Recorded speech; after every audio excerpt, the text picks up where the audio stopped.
duplicates? Frank is going to put our stuff on this year. Okay, we're back on the record, and so it sounds like the prosecution took 4 peremptories, and the defense only took 2, so we'll just do 2 more randoms.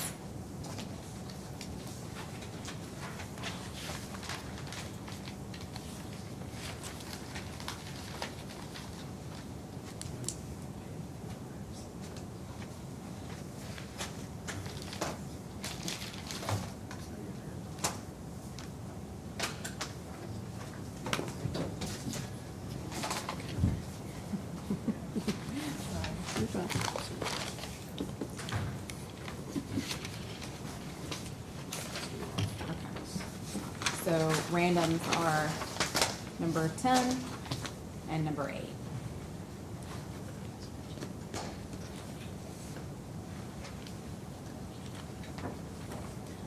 Okay, and so let's count.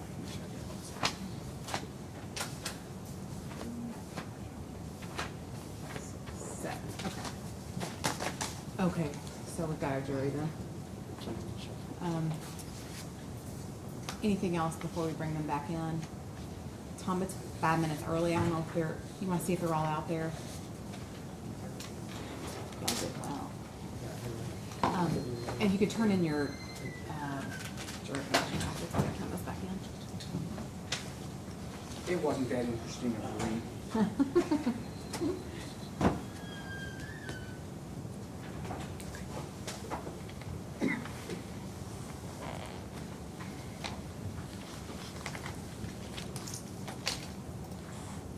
Do you mind breaking right after openings? That allow me to get Frank down in the district. He's going to print all this stuff off for me. Say it again. Frank down in district court, he's going to print all this stuff off for me. It's exhibits, it's stuff that I would use for cross-examination. Okay, so you don't mean break for the day. You just mean take a little break. Just very quick. I'm just going to sneak out, get down to the first floor. Okay. You want to talk about what are we looking like as far as proof goes this afternoon? Judge, I'm going to call Mr. Dunaway and then Lieutenant Hamilton and then Officer Claxton. Is Mr. Dunaway your lay witness? Yes, ma'am. Okay. And he's here right outside. Okay. At least he was when I came in. And I would anticipate my opening taking very long. Okay. And my opening won't take very long either, Your Honor. Okay. That all sounds fine.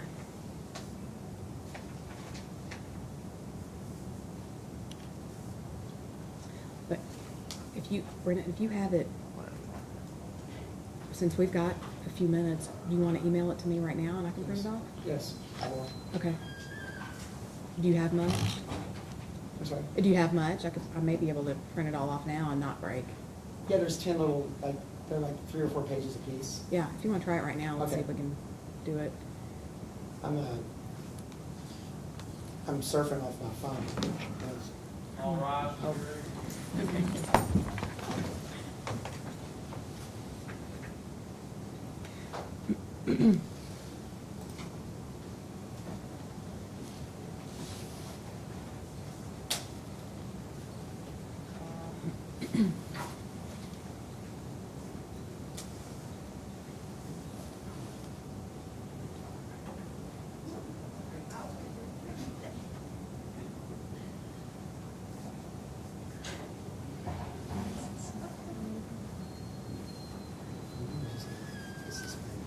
All right, ladies and gentlemen, you may be seated. Thank you. All right, did everyone follow the admonition during the break? Okay, very good. All right, with that, then I will announce the numbers of the jurors, and when you hear your juror number, if you would come up and have a seat, and then we'll release everyone else to go back to the jury pool room. All right, so the first juror will be in seat 17, which is juror number 2106640. Juror in seat 14, juror number 2106383.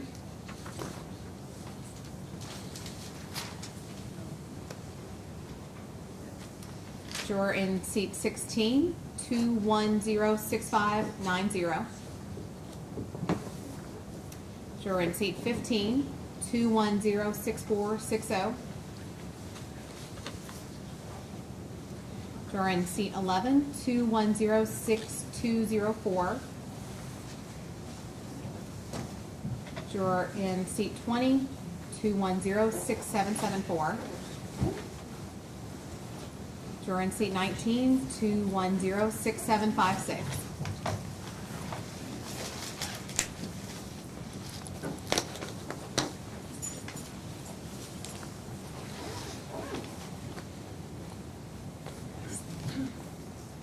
Hang on one second.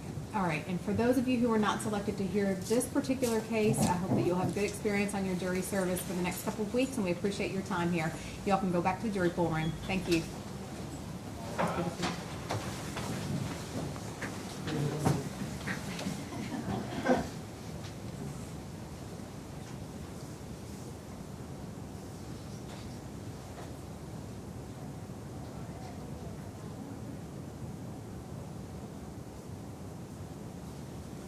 You may be seated. Thank you. So first, ladies and gentlemen, welcome to the jury panel. If you will, raise your right hand. Do you swear that you will well and truly try this case and a true verdict render at the close of all of the evidence? All right. The sheriff is going to hand out to you notepads and pens. You can take notes from the trial. You can take them back with you when you are released to deliberate the case. But when you leave the courtroom every day and then in the evening as well, we'd ask that you leave them here. We'll collect them, kind of put them in a pile. We're not going to read them. The notes are just for you.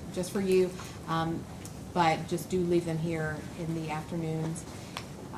Make sure when you go home this evening you don't discuss the case, just the admonition that we've been talking about. And then logistically, what we're going to do this afternoon is the attorneys are going to give opening statements. After that, we're going to take a brief break, maybe 10 or 15 minutes, in order to kind of get some exhibits together.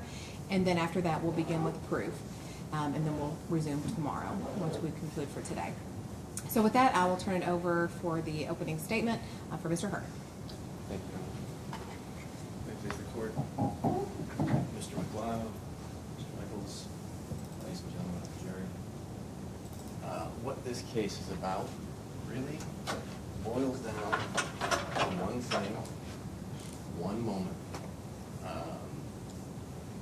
On November 2nd, 2016, Judge? You ready for this? Yeah. Yes, ma'am.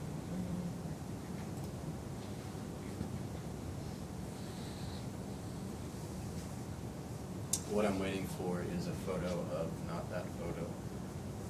Sorry. That's Coco. I'm not doing that. That's it.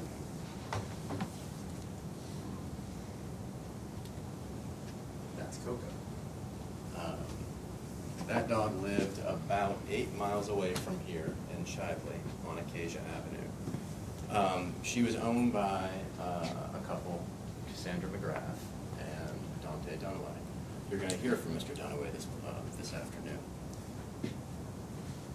You're also going to see something that I'm going to show you, and that's what this really all boils down to.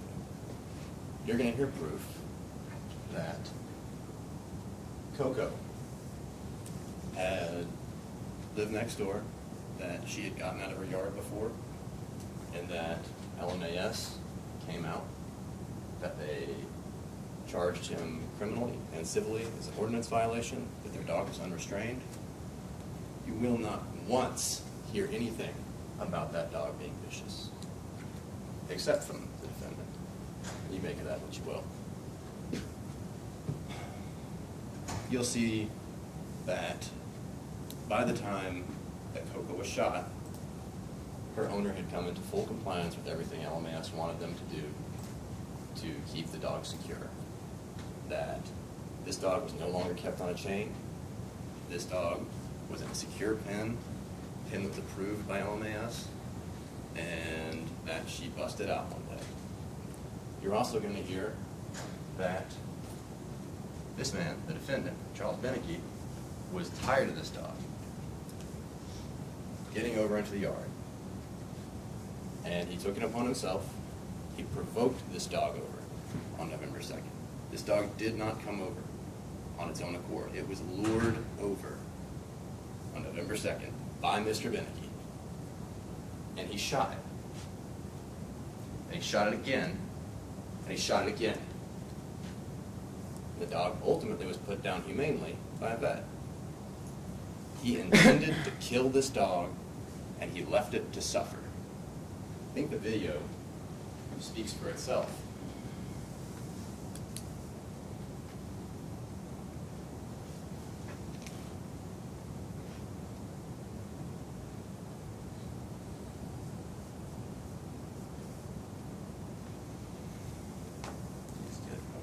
Keep bringing it up. And this is video that his wife took. I want to apologize for this because it's disgusting. This was planned. Not only are you going to hear that he already told his neighbor, Mr. Dunaway, that if he sees this dog in his yard, he's going to shoot it. You're going to hear that he made good on that by doing this.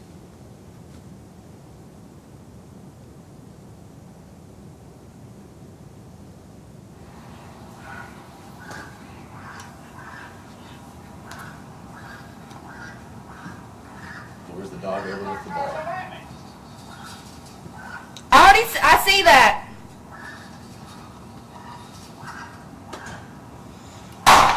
Does that look like a dangerous dog? Does that look like a man who's in fear?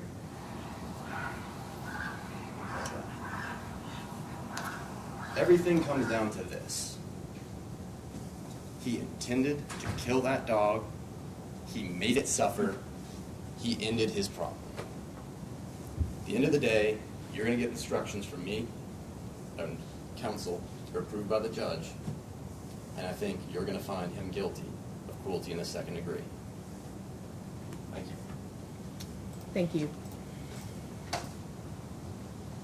All right, on behalf of the defendant, Mr. Michaels. Now, thank you all for being here. We couldn't do this if you weren't here and taking your time out to come in here. I'm going to go back in history for just a minute. If you'll bear with me, I won't be very long.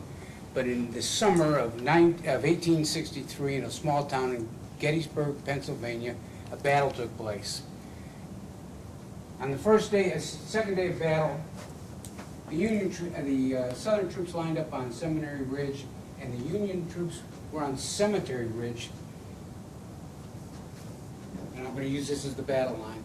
The reason I point that out is, in those days, the cannon were very accurate left to right, but they weren't very accurate shooting forward and back. The ammunition was bad. Some rounds would go 100 yards, some would go 1,000 yards. So the key to the battle was to get at the end of the battlefield. If Lee could have gotten a cannon up on Culp's farm, he could have shot down the line, and all the shots would have gone right into the troops.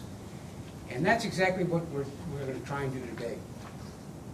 There are a family with 2 special needs children that live next door to these dogs.